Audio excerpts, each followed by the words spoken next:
Okay, so here we go. Here's the start-up. So we're going to close the door. And we're going to get ourselves nice and comfy cozy in the aeroplane, i.e. put our seatbelts on. Now, don't do what I just did and shut the seatbelt on the outside of the door. Not very productive. Now, these things have good old-fashioned World War II fighter pilot ones. So these take a year to turn on. Okay, now, we have, amongst this wonderful list of stuff, what is known as a checklist. Here it is. Now, this wonderful piece of paper tells you everything you want to know about flying one of these aircraft. Checklist. So, what we're going to do is we're going to go to startup. So, this is what you're going to use. We're going to read off this list and all these things, and then we will start the engine up. So, without further ado, let's get it on. That was stupid, I'm sorry. Now, need a pen first of all. Now, you always need a pen when you fly. If you don't have a pen when you fly, you're completely redundant. I mean, sure they didn't use it. There we go, here's a pen. Right, so we lose that to the back. We don't need that. Definitely need this. See, this is our flight plan. It tells me where to go, how to get there, etc. Okay, so the first one is radios, so we need to make sure they're off, otherwise if you turn the engine on, ouch, that's going to hurt.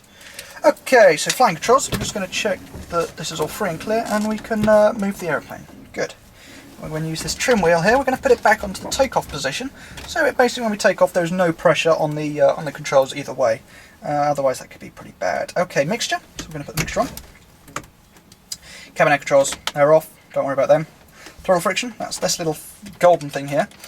Basically all that does is that tightens the throttle so you don't inadvertently push it forward, or it doesn't automatically go forward or back. So we want to loosen that because we're going to be doing a lot of moving as we take off and taxi. So we're going to loosen that. Carburetor heat, I told you about that. We're just going to make sure that works, that goes in and out. That's good.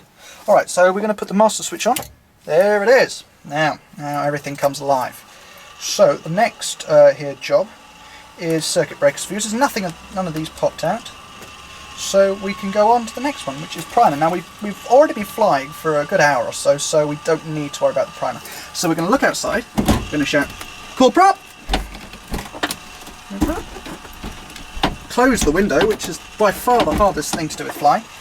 And then we're going to start this here aircraft. Now, I'm not known for my starting abilities, so, or finding the right key actually. There's, strange enough, there's actually three keys in this thing.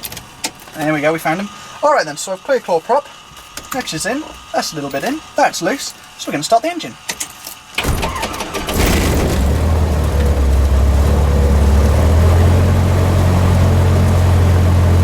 Engine starts! I'm going to put these on, otherwise I'll go deaf. Okay, so what I'm going to do now is I'm going to turn the radios on. Huzzah!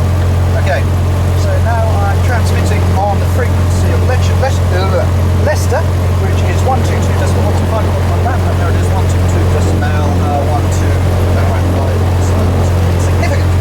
Yo! The after start, so we're going to check 1200 RPM, we're going to check the oil pressure is good, starting point light is out, ammeter good, suction good, ignition good, we're going to check that, so TOS, flares being back together, flaps are already up, flight instruments, we've done that, so we're going to check the DS now, which is all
there, so we can now proceed. So we're going to lose the chains to the back.